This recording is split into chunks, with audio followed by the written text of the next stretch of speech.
सोचिए, अगर एक मंच पर बोले गए कुछ शब्द भीड़ के शोर में गुम हो जाए, लेकिन वक्त उन्हें चुपचाप उठाकर अदालत की फाइलें में बंद कर दे और सालों बाद वही शब्द एक ऐसा कागज में बदल जाए जो किसी भी नेता की सियासी जमीन को हिलाकर रख सकता है, तो क्या आप उसे सिर्फ इस्तेफाक कहेंगे या फिर उसे सियासी की सुनियोजित चाल कहेंगे? नमस्कार, आप देख रहे हैं भारत की सच। और आज की कहानी सिर्फ एक बयान की नहीं, बल्कि उस बयान के पीछे छुपे असर की है। वो असर जो धीरे धीरे बिना शोर के अपनी ताकत दिखाता है।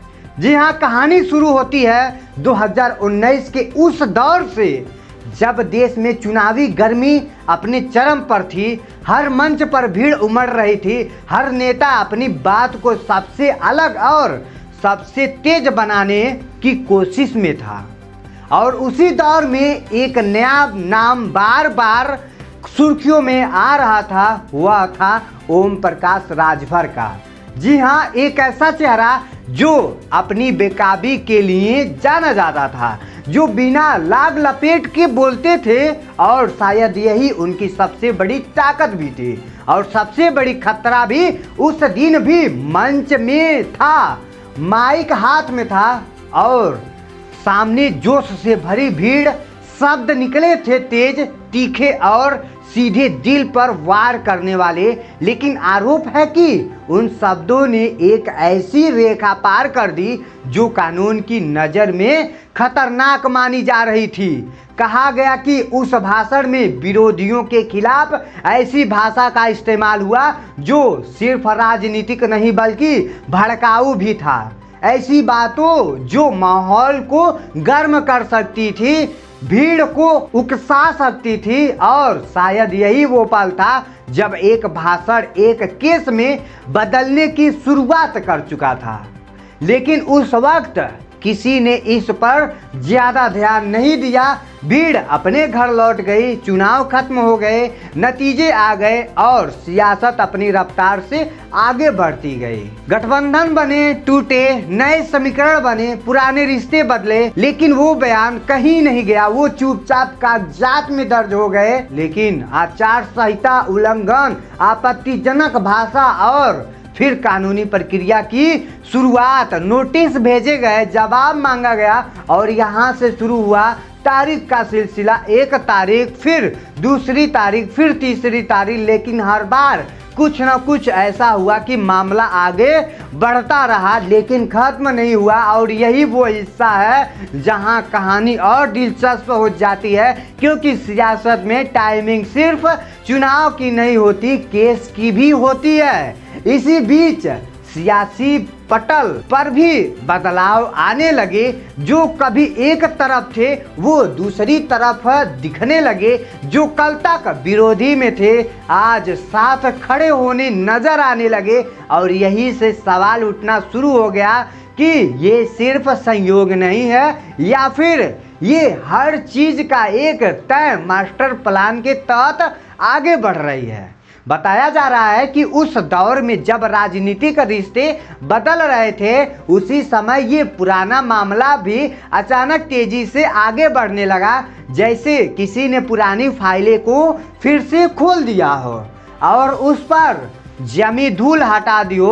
नोटिस फिर से सख्त हुए, अदालत की तरफ से बुलावा आया और स्पष्ट हो गया। और अब ये मामला सिर्फ कागजों तक सीमित नहीं रहा बल्कि कोर्ट के रूम तक पहुंच गया। लेकिन कहानी का असली मोड़ अभी बाकी था, क्योंकि जब जब अदालत ने हाजिरी मांगी तब तक एक सवाल और बड़ा होता गया, क्या राजभर खुद सामने आएंगे या फिर ये मामला यूं ही खींचता रहेगा?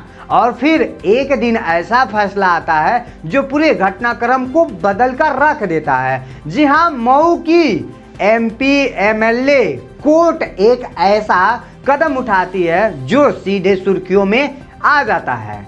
गैर जमानती वारंट एक ऐसा शब्द जो सुनते ही सियासत में हलचल मच जाती है, क्योंकि ये सिर्फ कानून की कार्रवाई नहीं होती है, ये एक संदेश भी होता है और यहीं से कहानी का टोन पूरी तरीके से बदल जाता है। अब ये सिर्फ एक चुनाव का बयान नहीं रहा, ये एक सक्रिय केस है जिसमें हर कदम, हर तारीख और हर फैसला मायने रखता है। लेकिन सवाल अभी भी वही है, क्या ये अब सिर्फ कानून का सीधा सीधा पालन है या फिर इसके पीछे छुपी है सियासत की गहरी रणनीति?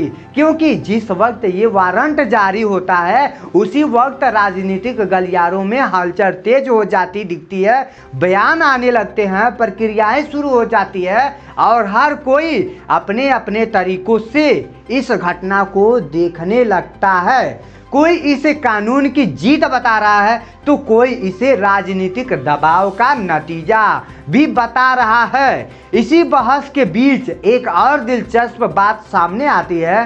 कोर्ट में खुद राजभर मौजूद नहीं होते हैं, लेकिन उनके वकील पहुंचते हैं, दलीलें दी जाती है, सफाई पेश की जाती है और कोशिश होती है कि स्थिति को संभाला जा सके। लेकिन क्या सिर्फ दलीलों से वो असर खत्म हो सकता है जो एक गैर जमानती वारंट लेकर आता है? यही वो सवाल है जो अब हर किसी के मन में घूम रहा है और यहीं पर कहानी एक नई मोड़ की तरफ बढ़ने लग जाती है, क्योंकि अब अगला कदम सबसे अहम है। क्या होगा जब अगली तारीख आएगी? क्या तस्वीरें बदलेगी? और अब कहानी उस मोड़ पर खड़ी है जहां हर अगला कदम सिर्फ कानूनी नहीं बल्कि सियासी मायने भी बेहद है अहम हो जाता है।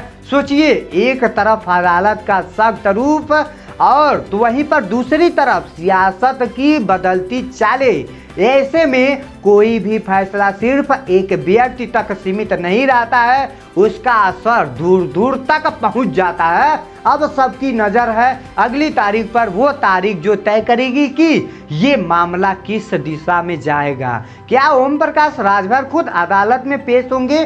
क्या वो इस पूरे विवाद का सामना सीधे करेंगे या फिर कानूनी दलीलें के जरिए इसे टालने की कोशिश की जाएगी? जी हाँ, क्योंकि अब ये सिर्फ एक केस नहीं रहा, ये एक टेस्ट बन चुका है। सियासत और कानून के टकराव का टेस्ट सूत्र बताते हैं कि अंदर खाने तैयारियां तेज चल रही है, कानूनी टीम हर पहलू पर काम कर रही है, पुराने बयान, पुराने वीडियो गवाह हैं, हर चीज को बारीकी से देखा जा रहा है, क्योंकि एक छोटी सी चूक बड़ा असर डाल सकती है। लेकिन दूसरी तरफ सियासी गलियारों में भी हलचल कम नहीं है। कुछ लोग इसे एक संदेश मान रहे हैं कि कानून के सामने कोई बड़ा या छोटा नहीं होता है, वहाँ पे सभी एक बराबर होते हैं। तो कुछ इसे टाइमिंग का खेल भी बता रहे हैं, क्योंकि ओपी राजभर की यहाँ पर बीजेपी की सरकार है, जहाँ पुराने मामले को सही वक्त देखकर फिर से जिंदा किया जा सकता है। और यहीं पर एक और बड़ा सवाल खड़ा होता है, क्या सियासत में वक्त सबसे बड़ी ताकत है? क्योंकि अगर वक्त सही हो तो एक छोटा सा मुद्दा भी एक बड़ा तूफान बन सकता है, और अगर वक्त साथ न दे तो बड़े से बड़े धमाका भी बहुत बड़ा वहां पर खेल कर सकता है। अब इसी बीच एक और चर्चा जो जोरों शोर से चल रही है, क्या ये मामला आने वाले चुनावों पर असर डालेगा? क्योंकि ओम प्रकाश राजभर सिर्फ एक नेता नहीं बल्कि एक वोट बैंक का चेहरा भी माने जाते हैं। उनकी हर चाल, उनके हर फैसले का असर जमीन पर दिखता है। ऐसे में अगर ये मामला और गहरता है तो क्या उनके समर्थकों पर भी इसका असर पड़ेगा, या फिर ये सब उनके पक्ष में सहानुभूति की लहर बना देगा? सवाल बहुत बड़ा है, जवाब अभी भी अधूरा है। लेकिन एक बात साफ है, अब ये सिर्फ कोर्ट का मामला नहीं रहा, ये पब्लिक डिस्कशन भी बन चुका है। हर चौपाल, हर चौराहे पर इसकी बात हो रही है। लोग अपने अपने नज़रिए से इस कहानी को समझने की कोशिश कर रहे हैं, और कोई लोग तो इसे कानून की सख्ती कर रहे हैं तो कोई इसे सियासी का दबाव भी कर रहे हैं। और इसी बीच एक और चीज़ चुपचाप आगे बढ़ रही है, वो है सच। क्योंकि सच ना तो बयान से डरता है ना ही बहस से डरता है, वो सिर्फ वक्त का इंतजार करता है। और जब वक्त करीब आ जाता है तो भाई सच क्या, सच का बाप भी नहीं छुप सकता।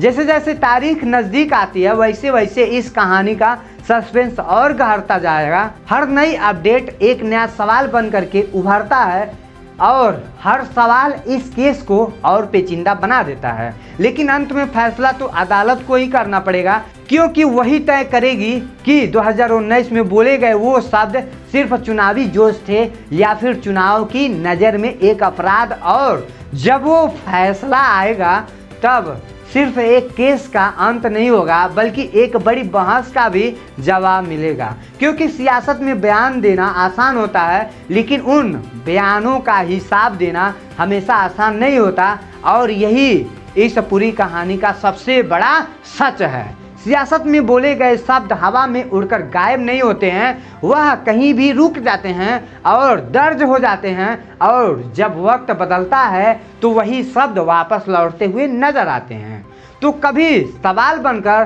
तो कभी गैर जमानती वारंट बनकर। इसी के साथ वीडियो को समाप्त करते हैं। तो आई होप आपको यह इन्फॉर्मेशन अच्छी लगी होगी ओपी राजभर की, जो कि अरेस्ट वारंट है।